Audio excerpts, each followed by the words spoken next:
Hello guys! Ngayon po ay gagawa po tayo ng isang klase ng souvenir na ang tawag po dito ay Rep Magnet Bottle Opener. Ito po. So may nakaredy na po tayo yung layout dito. So papakita ko lang po sa inyo kung paano siya ginagawa at kung anong magiging itsura po niya. So yun, ayusin na po natin yung template. So meron din po tayong template dito. Nakaredy na.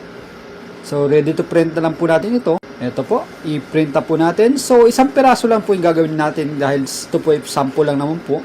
Para may pakita ko lang po sa inyo kung paano ito ginagawa. So, ngayon po, ipiprint po natin siya sa isang photo paper na 115 GSM. So, manipis lang po yun. Yun po talagang ginagamit sa mga ganitong souvenir, button pins, rep magnet. At sa iba pang klase po ng rep magnet. So, manipis sa photo paper lang po ang ating gamit. So, yun, ito na po. Atin na po siyang ikat. Yan. So, hindi naman po mahirap ikat yung ganito kasi may guide naman po. Susundan lang natin dahil nga po sa template na ginamit natin. So, ngayon po, after po natin ma-cut na ganito, lalagyan po natin ng photo top na glitters. Itong photo top po na ito is parang sticker lang po na ikagapit lang po sa ibabaw niya.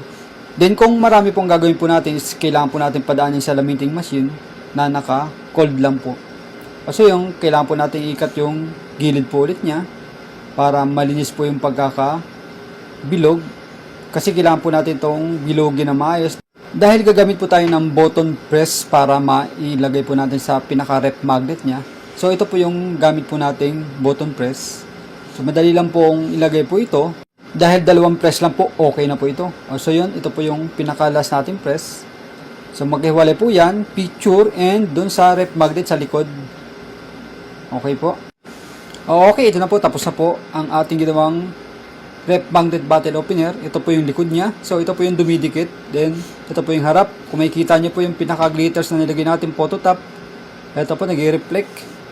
So, napaganda po nito sa mga giveaways or mga occasion na pagbibigyan nyo, paggagamitan. So, lagay lang po natin sa plastic para maging maayos po siyang tingnan. So, ito na po yung finished product po natin.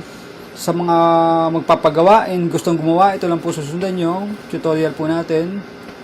Ito po yung pinaka tapos na po niya. Napakaganda po nito, simpleng-simple lang. Alright, here we go. Eto na. Simplihan mo lang bawat gawa. Simplihan mo lang bawat diskarte. Makakamit mo rin minimiti mo tagumpay.